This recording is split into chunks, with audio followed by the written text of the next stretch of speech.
c'est adopté à l'unanimité. Rapport numéro 7 qui concerne là le vote de l'attribution de compensation définitive 2023. Y a-t-il des votes contre? Des abstentions? C'est adopté à l'unanimité. Rapport numéro 8, autorisation de programme et crédit de paiement pour 2023, modification. Y a-t-il des abstentions? Des votes contre? C'est adopté à l'unanimité.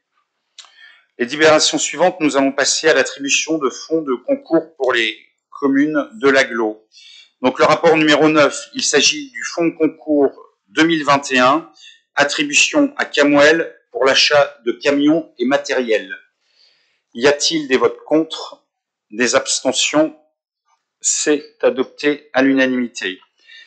Rapport numéro 10, là il s'agit d'un fonds de concours 2023, attribution à Acerac pour une mise aux normes électriques et accessibilité de l'église. Y a-t-il des votes contre? Des abstentions? C'est adopté à l'unanimité. Rapport numéro 11, donc fonds de concours 2023, attribution à Acerac pour l'achat de matériel d'entretien des bâtiments communaux. Y a-t-il des abstentions? Des votes contre? C'est adopté à l'unanimité. Rapport numéro 12, fonds de concours 2023, attribution à Acerac pour l'achat de matériel pour la restauration scolaire. Y a-t-il des votes contre? Y a-t-il des abstentions? C'est adopté à l'unanimité. Rapport numéro 13, fonds de concours 2023, attribution pour Piriac-sur-Mer. Il s'agit de travaux d'espace public, place Vignoboule. Y a-t-il des abstentions? Des votes contre? C'est adopté à l'unanimité. Rapport numéro 14, fonds de concours 2023, attribution à La Turballe. Il s'agit du remplacement des menuiseries du groupe scolaire Jules Verne. Donc, y a-t-il des votes contre? Des abstentions? C'est adopté à l'unanimité. Rapport numéro 15, fonds de concours 2023, attribution à La Turballe pour la rénovation énergétique de la chaufferie de la mairie. Y a-t-il des abstentions? Des votes contre? C'est adopté à l'unanimité. Je vous remercie. Alors, le rapport numéro 16, donc il s'agit d'une obligation réglementaire annuelle où notre agglomération doit fournir un rapport annuel de développement durable. Dans les années passées, il existait sous format de manuel qui reprenait par délégation tout ce que les services de l'agglo avaient engagé. Dans une démarche plus vertueuse, nous vous invitons, puisque vous avez chacun d'entre vous un QR code sur votre table, qui vous donne en fait accès à la lecture et à ce rapport de développement durable. Alors après, c'est une obligation, elle est fixée par décret, et vous avez la possibilité donc de le consulter. Donc je vais scanner, puisque dans cette délibération, en fait, il convient que nous prenions acte que vous avez bien eu la présentation.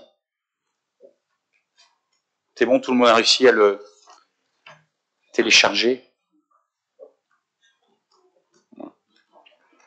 Alors l'avantage, c'est que c'est un support donc dématérialisé et que chaque année la structure sera conservée et les modifications y seront apportées par rapport à la colonne vertébrale qui constitue ce document. Donc aussi, nous sommes dans une économie de papier. Voilà, donc écoutez, je vous propose que nous prenions acte de la présentation au Conseil communautaire donc du rapport de développement durable de l'exercice 2022. Ensuite, le point numéro 17, donc qui là est soumis au débat. Donc le rapport numéro 17, là il s'agit d'une demande d'adhésion de Cap Atlantique à l'organisme foncier solidaire départemental Atlantique Accession Solidaire.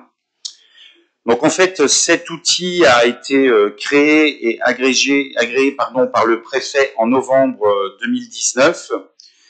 Il a été constitué dans le cadre du déploiement du nouveau dispositif bail réel solidaire, et pour ce faire a été constitué sous une forme juridique ce que l'on appelle une société coopérative d'intérêt collectif par action simplifiée, pour lequel aujourd'hui nous avons entre guillemets 2 actionnaires qui sont Nantes Métropole et qui sont la Carène, donc Saint-Nazaire Agglo.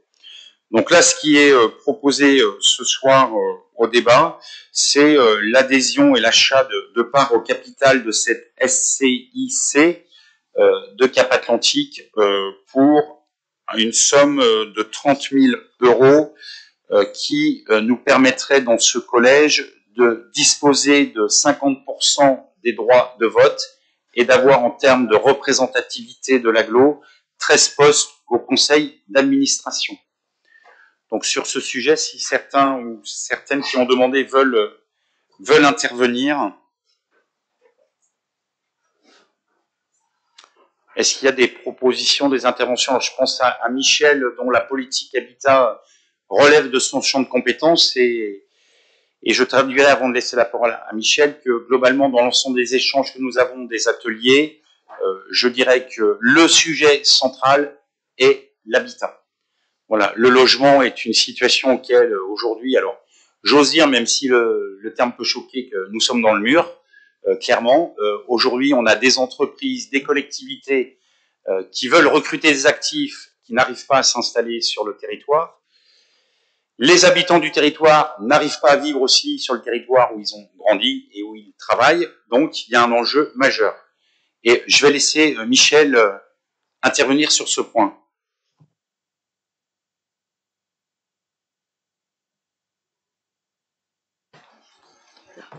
Oui, merci Monsieur le Président. Oui, c'est important, enfin me semble-t-il, que nous y soyons, que l'on soit un acteur aussi au niveau de cette association, puisque en fait c'est une association. Bien sûr, c'est le département qui nous chapeaute, mais c'est une association. C'est important qu'on soit au bureau. Alors c'est vrai que moi-même, quand on a rencontré les responsables de l'OFS, on a trouvé que le billet d'entrée était un petit peu élevé, effectivement. Mais bon, on paye une fois et après, ça nous permettra d'être acteurs. Je rappelle quand même que le BRS est un produit nouveau sur lequel on a commencé à travailler et il faudrait qu'on soit là davantage acteurs pour notamment avoir des décisions, pouvoir intervenir sur les propositions, sur les pourcentages d'aide, etc., etc. Je pense que c'est important que nous y soyons. Alors c'est vrai, quand nous étions rencontrés, je trouvais que le billet d'entrée était un peu élevé. Mais bon, c'est une fois et après, on y sera. Alors, comme tu dis, c'est le billet d'entrée parce qu'en fait, il s'agit d'achat d'actions. Oui, absolument. C'est-à-dire que ce n'est pas une subvention, entre guillemets, que je dirais. Non, c'est pas une subvention. Non, non, c'est des actions que nous avons. On pourra, sur sollicitation, étudier si on augmente notre participation. On pourra aussi, en fonction de l'avis de ce conseil d'administration et des décisions, si on décide de se retirer, ça fera aussi l'objet d'une déclaration. Donc, on a aussi cette souplesse. Norbert Samama. Oui, je me permets, très rapidement, je rejoins le propos de Michel. Cela nous donne l'opportunité de participer au capital. Enfin, cela nous donne plutôt l'opportunité d'avoir une voix au chapitre. C'était une demande qui a été portée par plusieurs agglomérations, il faut le savoir. C'est-à-dire que nous ne sommes pas les seuls à demander aujourd'hui à l'Office foncier solidaire de pouvoir participer au tour de table lorsque les sujets sont évoqués. Et en l'occurrence, on peut donner l'information puisque Pornic-Agglo va s'inscrire dans la même démarche et avoir le même montant de participation au capital pour être acteur aussi de l'Office foncier solidaire. Après, c'est un coût, je l'entends, moi, 30 000 € qui n'est pas négligeable au titre d'une adhésion, mais c'est une participation qui se fait pour le reste du temps et en même temps, il ne faut pas l'oublier, nous avons beaucoup de projets qui sont engagés sur le territoire au titre du bail réel solidaire et je crois que ça nous permettra et ça évitera à toutes les communes d'avoir une démarche d'adhésion individuelle et qui aurait été beaucoup plus coûteuse pour les communes, en réalité, si on avait fait la totalité des adhésions individuelles. Et puis pour finir, je pense que ça s'inscrit parfaitement, l'Office foncier solidaire, ça porte bien son nom, ça porte son nom au titre du bail réel solidaire, mais aussi de l'aménagement foncier. Je crois que le projet de territoire tel qu'on l'a défini porte sur un engagement fort en matière d'habitat et en matière de foncier. Et je crois que Cap Atlantique soit un acteur aussi de l'Office foncier solidaire s'inscrit dans la logique du projet de territoire tel qu'on l'a engagé il y a quelque temps. Très bien, merci Norbert Samarin. Est-ce qu'il y a d'autres interventions sur ce sujet? Eh bien écoutez, je vais donc au vote. Donc là, il est donc soumis au vote l'adhésion de Cap Atlantique à l'organisme foncier solidaire. Approuver donc l'acquisition de parts sociales de la SCIC à hauteur de 30 000 € et indiquer que les crédits correspondants sont inscrits au budget principal général à la section d'investissement de l'AGLO pour l'année 2023. Donc y a-t-il des abstentions, des votes contre? C'est adopté à l'unanimité. Le point numéro 17 aussi, qui est important, qui concerne la vie interne de l'AGLO et qui va être présenté par Nicolas Rivalan. Il s'agit dans la stratégie par rapport aux agents de l'AGLO de vous présenter le plan de formation sur l'exercice 2023-2025. Nicolas Rivalan. Merci, merci Président. Donc effectivement, je vais vous parler donc du plan de formation 2023-2025 qui concerne donc les formations pour les agents de la collectivité. C'est un document prévisionnel pluriannuel qui recense les actions de formation qui sont prévues pour les agents de notre collectivité, permet de structurer les formations à moyen terme et en tenant compte des axes stratégiques de la collectivité, des projets des directions et des besoins individuels des agents. Donc aujourd'hui, il est établi à partir du recensement des besoins de formation exprimés par les agents et les directions, et fixe les priorités de la collectivité, et ce document sera mis à jour tous les ans. Là aujourd'hui, sur le snap, il y avait une slide, hop. Là aujourd'hui, vous avez donc l'évolution de la formation des agents de Cap Atlantique. Hormis l'année 2020 en fait, qui n'est pas une année de référence, donc de 2018, 2019, 21 et 2022, on voit une progression donc du nombre de jours de formation pour les agents. Là aujourd'hui, on est à 2023, on n'a pas encore les chiffres parce qu'on est au mois de septembre, mais voilà, pour 2022, on était à 3,5 jours de formation par agent. C'est donc une moyenne. Et pour un budget en 2022, vous voyez, donc ça c'est en dessous, la ligne en dessous. Donc les cotisations du CNFPT à hauteur de 77 489 € et 155 173 € pour l'année 2022, sachant que 2023, bon, l'année n'est pas finie, mais on a programmé dans le budget donc de formation pour des autres organismes en fait de 200 000 €. Donc en fait aujourd'hui là sur la masse, on passe de 0,7 à 1,75% de la masse salariale. Donc 0,7 on était à un niveau qui était très très très faible, et aujourd'hui on est à un niveau supérieur pour une collectivité comme Cap Atlantique. On est dans la bonne strate.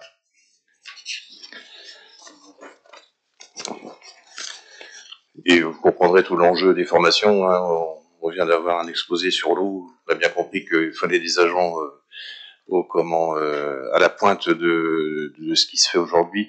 Donc voilà, c'est aussi bien pour les agents qui sont de ce service-là comme tous les autres agents en fait de Cap Atlantique. Donc le plan de formation lui-même, c'est un document qui est obligatoire, et donc comme je vous disais, qui est révisable tous les ans. Donc avec un prévisionnel pluriannuel pour accompagner les évolutions donc des missions des agents, qui donne une vision des axes de formation souhaités par la collectivité et qui est forcément organisé autour de 3 axes. Le premier, de porter les ambitions du projet de territoire. Le second, de mettre en œuvre la transformation culturelle. Et l'axe numéro 3, de permettre aux agents d'être acteurs de leur parcours professionnel. Un premier pas vers un plan de formation intercommunale, c'est de développer en fait des formations entre les collectivités et de développer la formation interne à destination de tous. Il y a une priorité quand même sur la qualité de la vie et les conditions de travail. Aujourd'hui, en 2023, on a le thème des luttes contre les discriminations. Pour 2024, ce sera la prévention des risques psychosociaux. Et en 2025, le thème principal sera, donc, qui sont destinés à l'ensemble des agents, la dictologie. Et sur le lycée, sur les 3 années, là, sur les 3 exercices, les gestes qui sauvent, hein, le PSC1, et puis tout ce qui est le mode projet, en fait, travailler sur comment établir un projet, et ça c'est pour tous les agents, en fait. Voilà, donc en fait, ce que j'ai à vous dire sur le plan de formation, je vous demande, je sais pas s'il y a des questions. Vous avez un document, alors dans les livres, vous avez le document, le plan de formation, c'est un petit pavé, mais bon, il est assez complet et vous avez tous les éléments dedans. Alors, Pascal, vous souhaitez intervenir? Non, juste... Oui, je voudrais juste une petite précision, parce que je vois que sur l'ensemble du budget, un tiers va vers le CNFPT et les 2 tiers à peu près vers d'autres organismes. Est-ce qu'il y a une dichotomie entre les formations proposées par le CNFPT et les formations extérieures? Alors je te dis ça parce que j'avais la même problématique quand je dirigeais un EHPAD. Les formations n'étaient pas forcément adaptées au secteur. Donc je voudrais savoir si c'est la même chose ou si... C'est des formations qui sont complémentaires, hein, celles qui ne sont pas dispensées par le CNFPT, on est obligé de faire appel à des organismes plus spécialisés, en fait. Mais au vu des spécialités qu'on a quand même au sein de la collectivité, c'est évident que le CNFPT ne peut pas traiter toutes les formations. Alors, ce plan ambitieux aussi traduit la volonté dans notre politique ressources humaines aussi, de donner les moyens à l'ensemble des agents de Cap-Atlantique. Alors, bien sûr, dans la formation, il y a ce qui est obligatoire réglementaire en termes d'inscription sur certains sujets, mais ce que nous souhaitons aussi au travers de ce volet formation, alors qui est un investissement, mais un investissement sur des ressources humaines aujourd'hui qui sont qualifiées de compétentes, mais sur lesquelles il faut justement les accompagner, parce que c'est aussi, c'est ce qui fait partie aussi de la fidélisation de nos agents, quand on les accompagne, quand on les fait monter en compétences, quand on leur permet d'atteindre un grade supérieur. Donc c'est aussi un investissement, mais voilà, qui se traduit pour les années à venir et aussi, je le dis, une reconnaissance aussi du travail des agents fournis dans notre collectivité. Donc c'est un vrai marqueur de notre politique interne au sujet de toute l'équipe, tous les agents de l'agglo. Voilà, donc je pense qu'on a tout dit, je ne sais pas s'il y a d'autres questions. S'il y a des interventions, sinon je vais mettre au vote. Est-ce qu'il y a des interventions?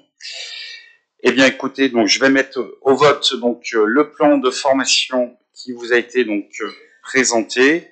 Est-ce qu'il y a des votes contre, des abstentions? Il est donc adopté à l'unanimité. Le point numéro 19, donc là, il s'agit d'une aide financière complémentaire de Cap-Atlantique à l'ASA des Marais Salants pour l'année 2023. Donc, y a-t-il des abstentions, des votes contre? C'est adopté à l'unanimité. Donc, le point numéro 20, qui concerne le rapport annuel sur le prix et la qualité des services publics de l'eau potable et de l'assainissement sur l'exercice 2022, va vous être présenté donc sous un format vidéo de 3 minutes, 5 minutes. Très bien. Ah, alors bon, je voudrais pas grappiller ou consommer, voilà. Donc écoutez, je laisse lancer la vidéo. Alors je crois aussi que cette vidéo devra être présentée dans nos conseils municipaux, hein, aussi. Donc on a voulu aussi la faire efficace dans sa présentation. Allons-y, pardon. Bonjour à toutes et à tous. 22 compétences sont déléguées à l'agglo de Cap-Atlantique, dont les services d'eau potable et d'assainissement. La présentation qui va suivre concerne le rapport annuel 2022 sur le prix et la qualité des services publics de l'eau potable, de l'assainissement collectif et non collectif.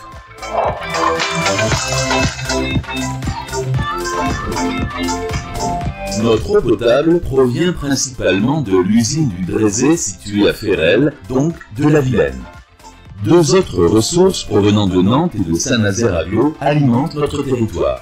En 2022, au total, environ 8,4 millions de mètres cubes ont été achetés, soit plus 1,1% par rapport à 2021. Les volumes mis en distribution montrent une augmentation de l'achat d'eau pouvant s'expliquer en partie par l'augmentation de la fréquentation du territoire depuis la crise sanitaire et par les fortes chaleurs de l'été 2022. Plus de 7,7 millions de mètres cubes ont été mis à disposition des usagers et près de 6,9 millions de mètres cubes ont été facturés. En 2022, on constate une légère augmentation du nombre d'usagers de notre territoire d'environ 1,1% par rapport à 2021. En 10 ans, le nombre d'usagers en eau potable a augmenté de près de 13%. La consommation moyenne constatée pour notre territoire est d'environ 74 mètres cubes par an et par foyer, contre 70 mètres cubes en 2021. Ce chiffre prend en compte les résidences secondaires, dont la consommation est inférieure aux résidences principales. L'étanchéité du réseau en 2022 a légèrement augmenté par rapport à 2021 et reste à un bon niveau au regard des critères de l'étude de l'Agence de l'eau Loire-Bretagne, malgré une dégradation dans le secteur centre qu'il conviendra d'analyser. L'ensemble de ces éléments démontre l'utilité des actions de suivi et de réparation des fuites pour maintenir le bon niveau de l'étanchéité de notre réseau. Le réseau d'eau potable de Cap-Atlantique est l'un des plus étanches du département de Loire-Atlantique.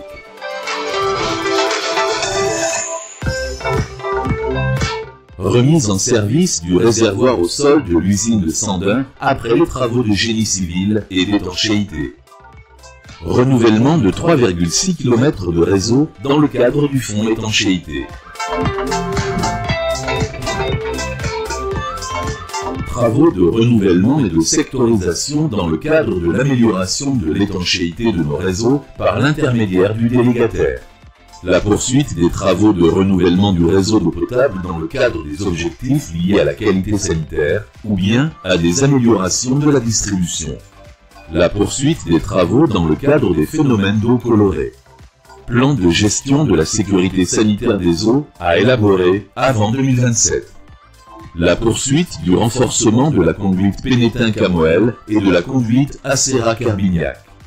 Renouvellement de la DSP eau potable.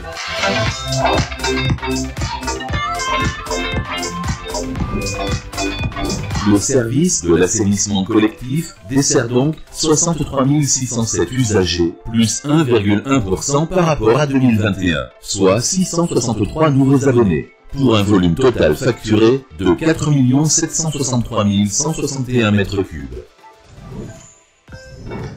Livry-Guérande, une capacité pour 178 000 habitants. La Turballe, une capacité pour 40 000 habitants.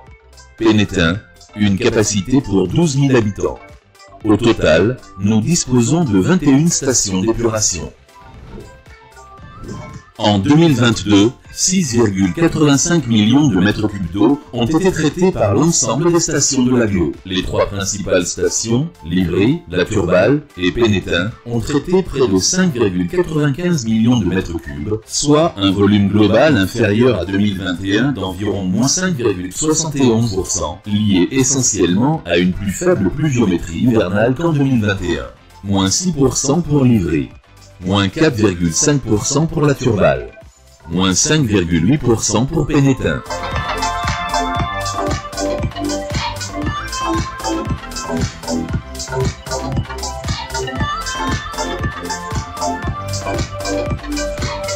Depuis 1999, 43 223 contrôles ont été réalisés. En 2022, on recense 463 habitations non raccordées en partie ou en totalité et 94 propriétés classées comme polluantes. 2738 contrôles ont été réalisés en 2022, dont 2122 dans le cadre des ventes pour un taux de conformité en première visite de 91,9% contre 94% en 2021. Démarrage de la campagne de recherche des micropolluants sur les stations d'épuration de Livry et La Turballe. Forte pluviométrie fin décembre 2022 qui a sollicité de manière importante le système de collecte. Mise en service du nouveau poste et bassin tampon de Poudrenté à Pénétin. Étude de révision du schéma directeur des eaux usées. Phase de diagnostic et d'investigation approfondie. Étude sur la création d'un bassin tampon CES à Guérande. Création d'un bassin tampon sur le poste de refoulement de Kerkabelec à Mesquer. Poursuite des travaux de renouvellement du réseau d'eau usée dans le cadre des objectifs de bonne gestion patrimoniale du réseau. Poursuite du programme de renouvellement des réseaux dans le cadre de l'accompagnement des programmes voirie des communes. Création d'une unité de traitement d'eau usée en semi-collectif à Brézanvé-Herbignac. Renouvellement de la DSP assainissement. «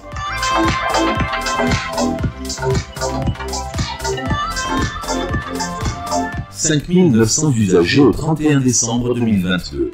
185 884 € est le coût complet du service. 1228 contrôles ont été réalisés en 2022 pour un taux de conformité de 71,98%. Les contrôles de fonctionnement ont lieu tous les 4 ans. Le coût du contrôle est lissé sur 4 années. Le montant de la redevance assainissement non collectif est de 39,05 € en 2022 contre 37,96 € en 2021. Le taux de conformité d'assainissement non collectif calculé met en avant un parc d'ouvrages d'assainissement non collectif de bonne qualité au regard des objectifs réglementaires. En 2022, un usager consommant 120 m3 d'eau potable par an et étant raccordé à l'assainissement collectif s'est acquitté d'une facture de 602,26 €, soit 5,02 € par mètre cube, répartie en 2,040 € pour l'eau potable et 2,979 € pour l'assainissement collectif. En 2021, pour le même usager, les prix étaient légèrement inférieurs, soit 4,94 € par mètre cube. Sur 10 ans, l'évolution du prix de l'eau est contenue et n'a augmenté que d'une trentaine d'euros sur la facture moyenne. Pour une facture moyenne d'eau potable de 120 m3 à l'année et 244,83 €, l'agglo récupérera 60,61 € et le délégataire 135,45 € qui assume l'achat de l'eau. Pour l'assainissement, la part majoritaire est représentée par l'agglo au regard des investissements lourds réalisés. Le service de l'eau et de l'assainissement et ses délégataires œuvrent chaque jour pour assurer un service de qualité à ses 72 000 abonnés.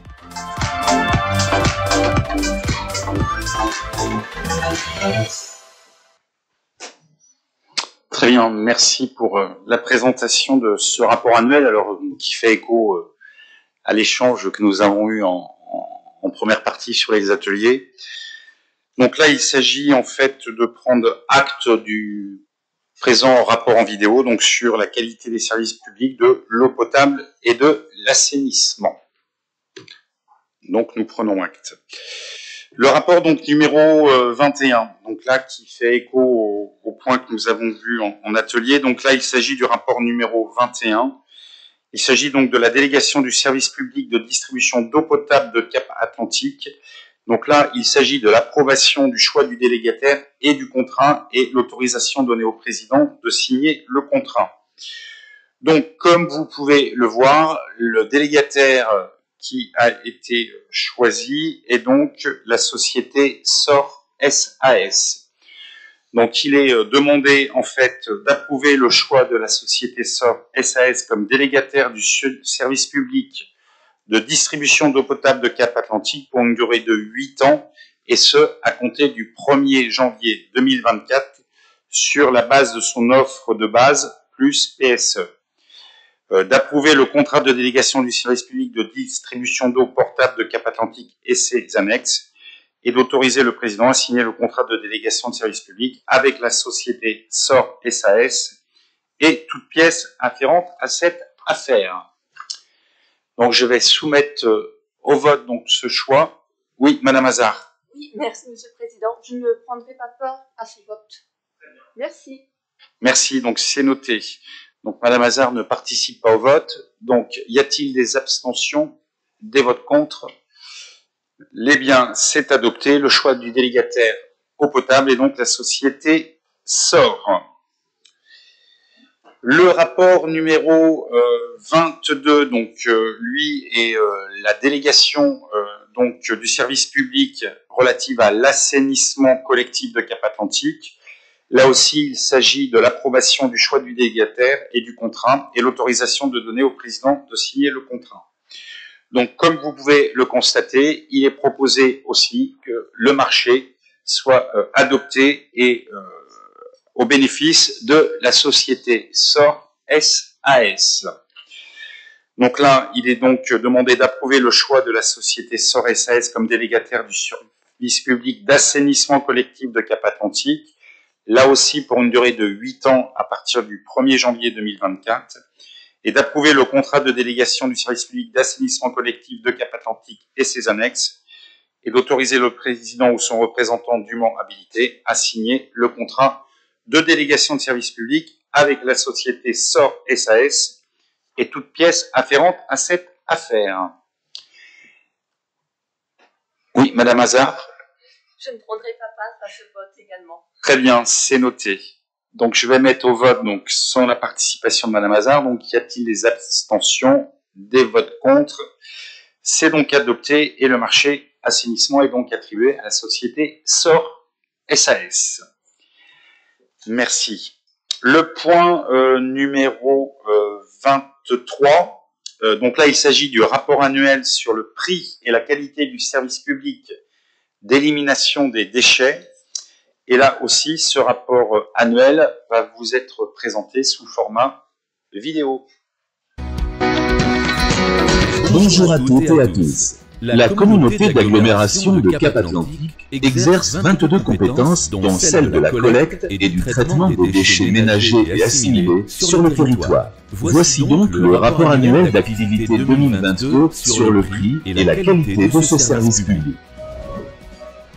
La collectivité assure ainsi la gestion des ordures ménagères, des déchets recyclables, des déchets végétaux et des déchets issus des déchetteries.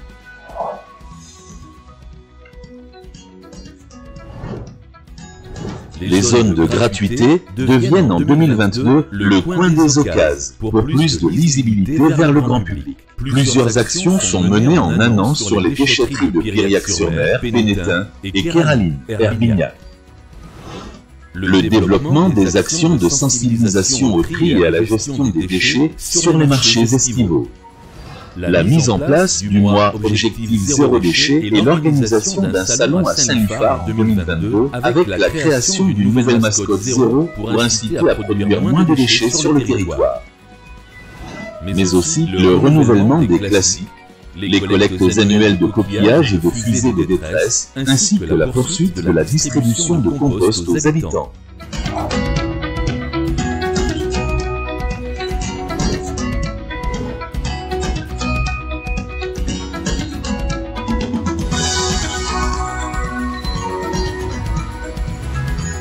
En 2022, la Direction de prévention des déchets ménagers a engagé en lien avec la Direction générale une démarche d'amélioration de la relation usager.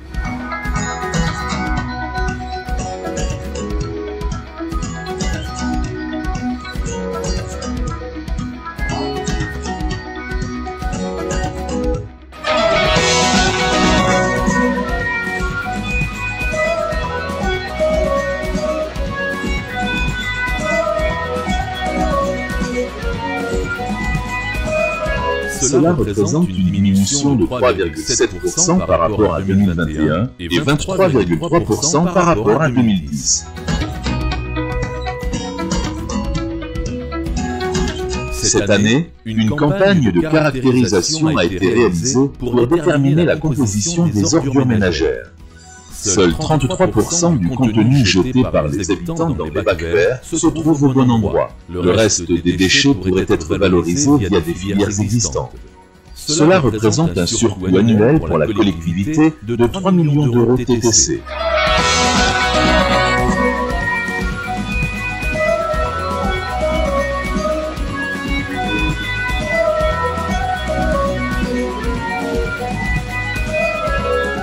Ce tonnage est stable par rapport à 2021 et représente une augmentation de 45% par rapport à 2010.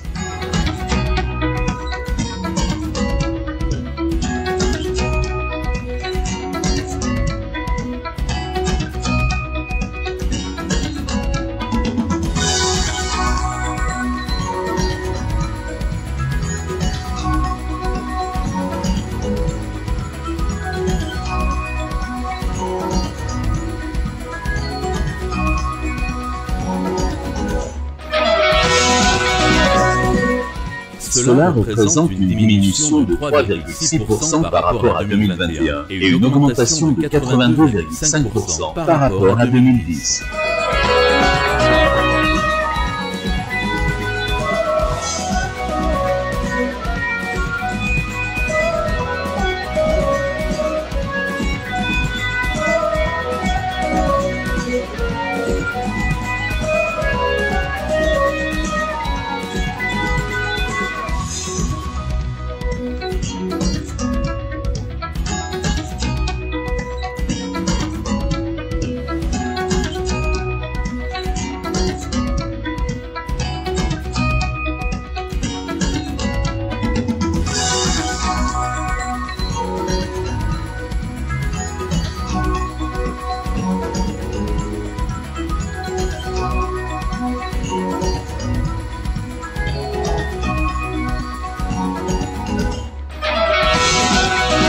En 2022, le coût complet de la compétence déchets s'élève à 20 874 880 €, avec des recettes de 21 668 055 €. Le coût net, c'est-à-dire tenant compte des recettes, s'élève à 193 € TTC par foyer, assujetti à la taxe d'enlèvement des ordures ménagères. Le service public de gestion des déchets est financé par la taxe d'enlèvement des ordures ménagères, 77%, les redevances déchetterie et gros producteurs, 6%, mais aussi par le soutien des sociétés agréées, 9%, la vente de produits, 7%, les subventions, 1%.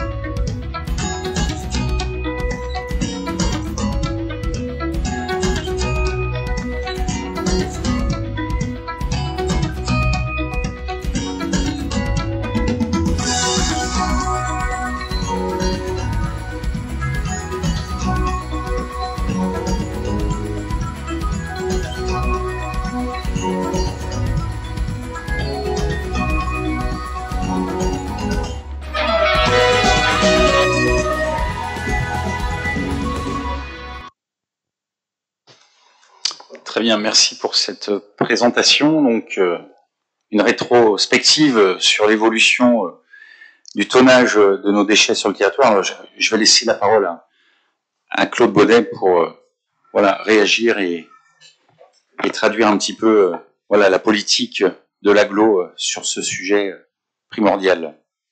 Rapidement, je vous rassure, juste pour vous dire déjà que le meilleur déchet, c'est celui qu'on ne produit pas, et vous avez pu voir que dans le reportage qui vous a été montré, nous produisons encore énormément de déchets.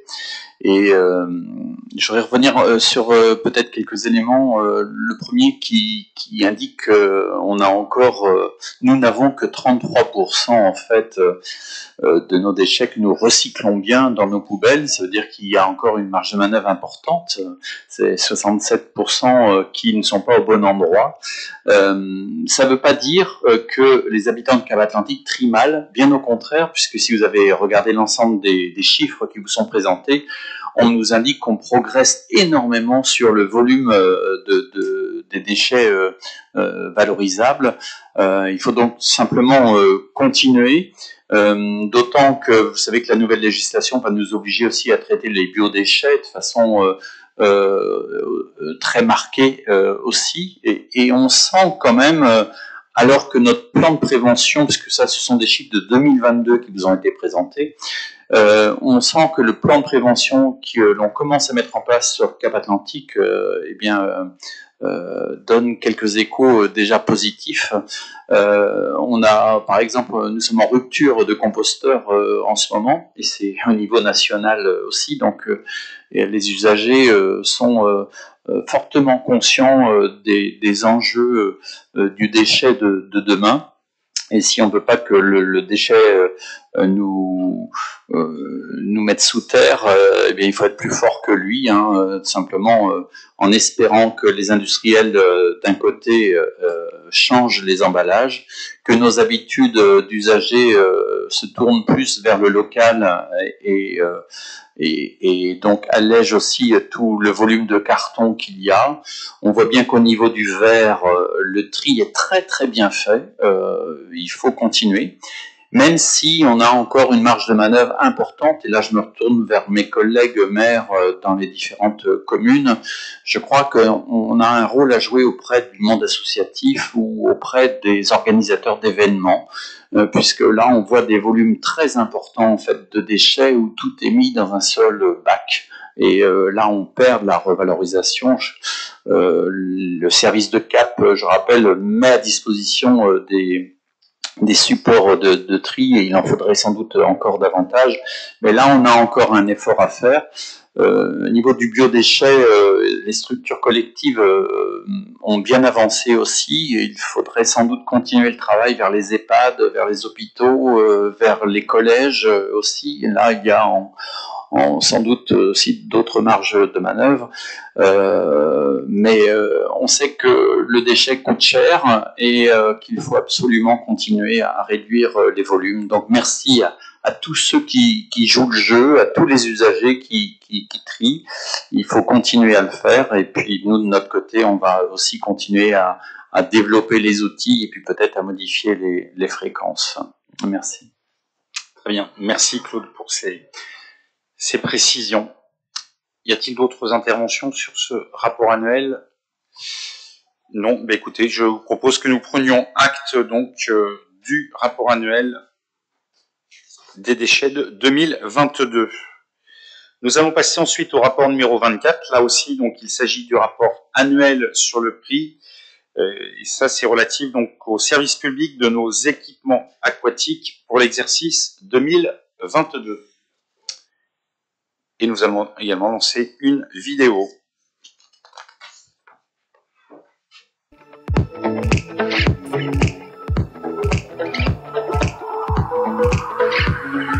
Bonjour à toutes et à tous.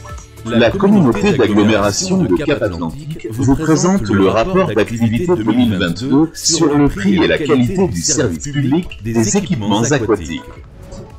2021 a été considéré comme une demi-année avec un nombre important de jours de fermeture dû à la Covid-19. En 2022, première année du renouveau, les fréquentations sont plus élevées grâce à la réouverture des centres sans restriction. La gestion des centres aquatiques à Piriac-sur-Mer et à Guérande était déléguée à la société Equalia depuis le 26 septembre 2017 pour une durée de contrat de 5 ans. À partir du 26 septembre 2022, c'est la société Recrea qui a repris la délégation des 2 centres aquatiques, désormais baptisés Aquapiriac Centre Aquatique du Pays Blanc et Aquaguérande Centre Aquatique Jean-Pierre Bonheur pour une durée de contrat de 5 ans. Pour rappel, le centre Aquaball à La Baule a rouvert le 10 février 2020 au public et a été délégué à la société Recrea le 21 janvier 2020 pour une durée de contrat de 5 ans.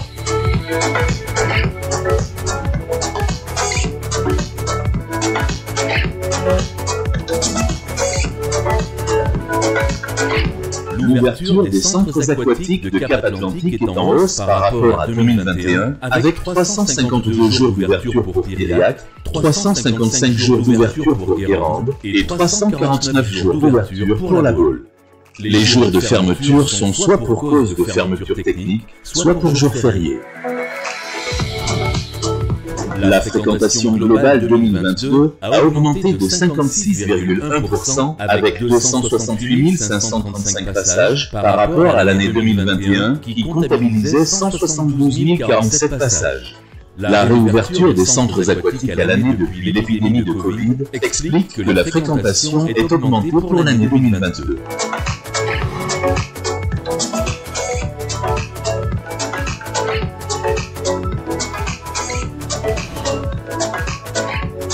On note une répartition assez homogène pour les centres aquatiques de Guérande et Piriac, avec un nombre d'entrées beaucoup plus important pour le centre aquatique de La Baule. On retrouve les grands secteurs d'occupation avec 88% de la fréquentation concernant les usagers publics, 11% les scolaires et 1% les associations.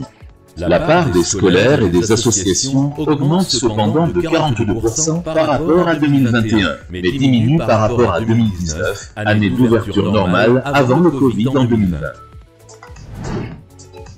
Tout au long de l'année 2022, une vingtaine d'événements a été organisée sur les centres aquatiques, l'occasion de mieux faire connaître les activités auprès des clientèles à travers des informations presse et les réseaux sociaux.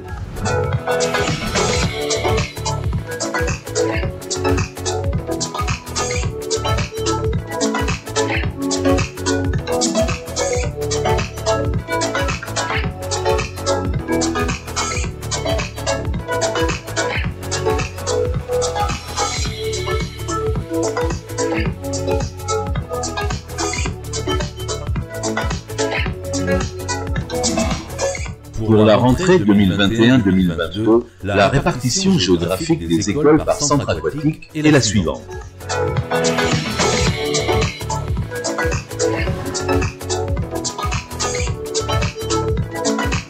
Au total, la natation scolaire 2022 représente 29 298 passages élèves dans les 3 centres aquatiques.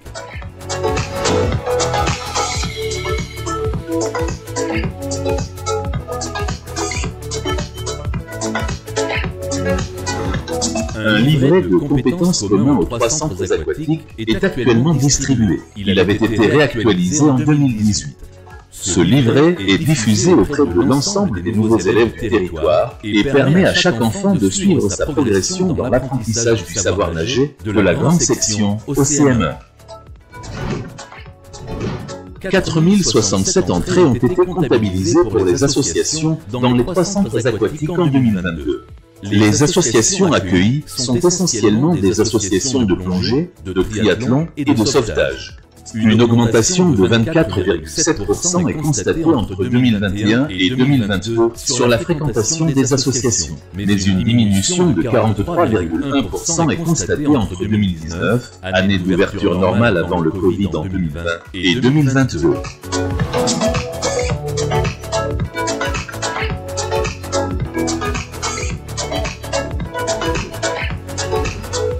Dans le cadre de la politique d'apprentissage de la natation scolaire du Cap-Atlantique, les tarifs en vigueur pour les 3 centres aquatiques communautaires sont les mêmes depuis 2017.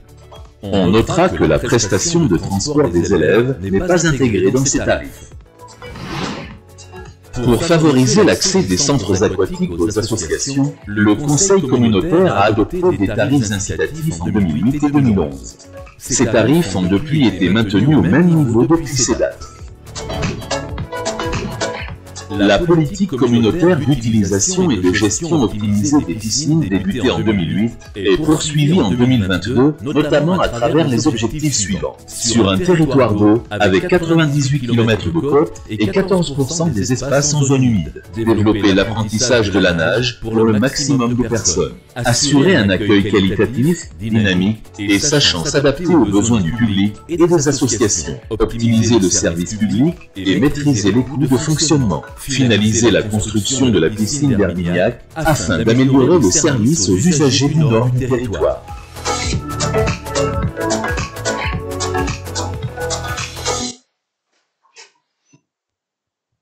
Merci pour cette vidéo. Bernard, je ne sais pas si tu souhaites intervenir. Juste peut-être un petit focus sur l'actualité. Donc vous savez que l'équipe des Pumas, l'équipe d'Argentine de rugby, est accueillie actuellement par la ville de La Baule, et donc nous avons mis à disposition donc l'étage balnéo de la piscine de Aquabowl à leur disposition. Donc ils l'utilisent régulièrement, je crois, tout au long de ce mois de septembre.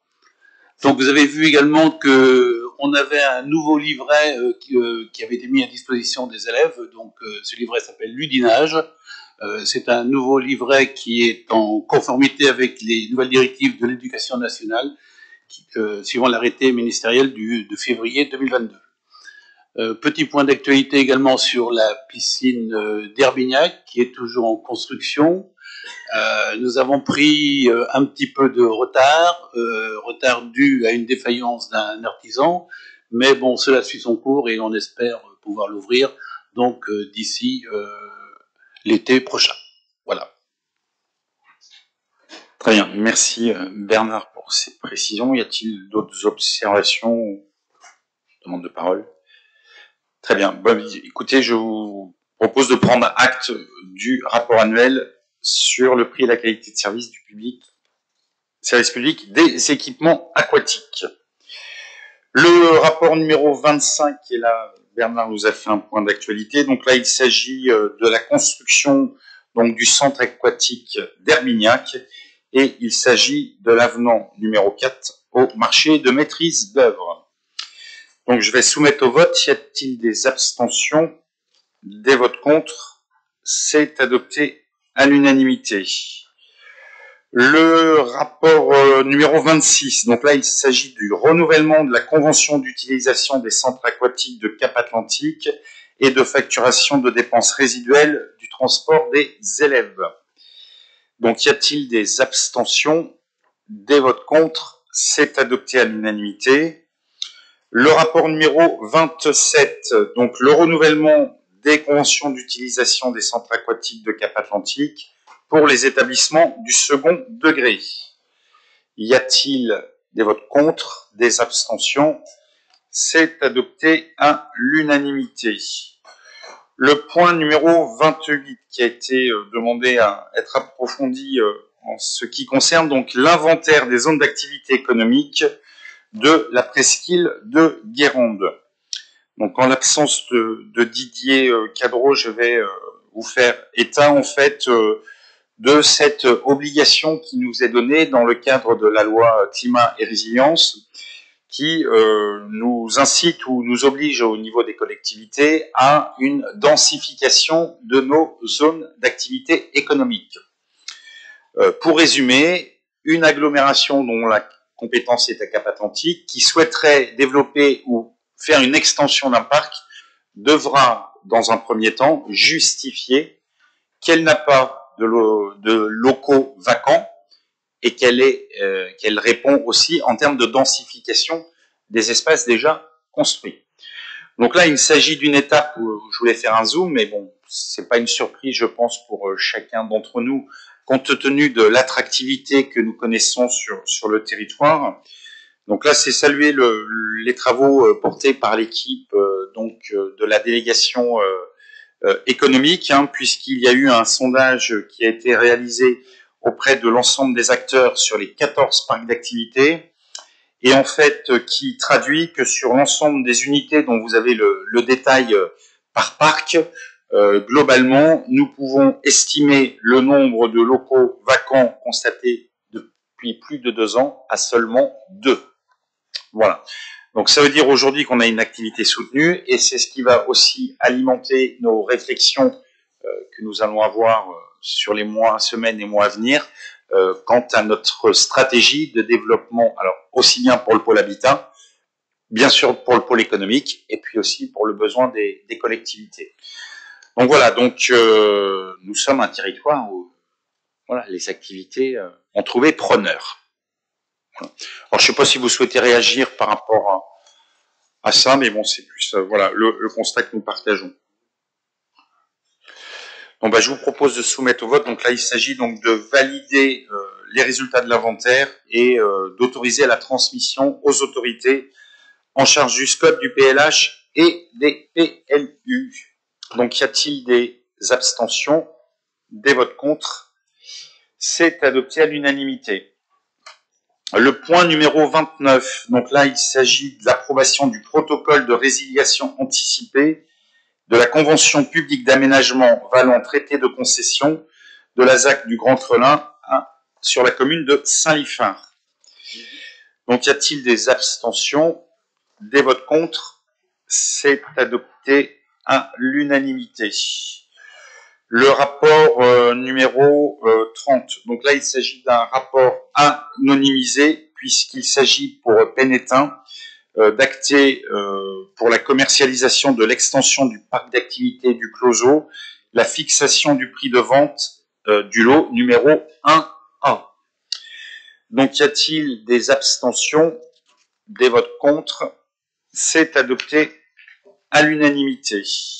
Le rapport numéro 31.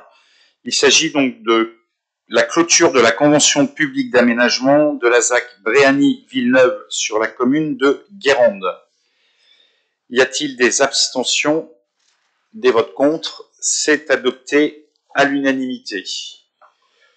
Le dernier point à l'ordre du jour, donc le point numéro 32. Donc là, il s'agit de la clôture de la convention publique d'aménagement de la ZAC du Metz, donc sur la commune de Saint-Molf.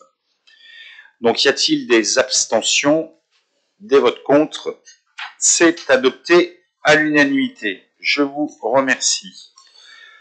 Nous avons donc épuisé l'ordre du jour de ce conseil et vous retrouverez également, pour votre information, donc les tableaux des décisions qui ont été prises sous délégation et les bons de commande. Donc, je vous laisserai prendre connaissance. Eh bien, écoutez, je ne sais pas s'il y a des points ou si certains d'entre vous souhaitent intervenir. Eh bien, écoutez, je vous remercie, je vous souhaite une excellente soirée et rendez-vous au prochain conseil communautaire. Merci.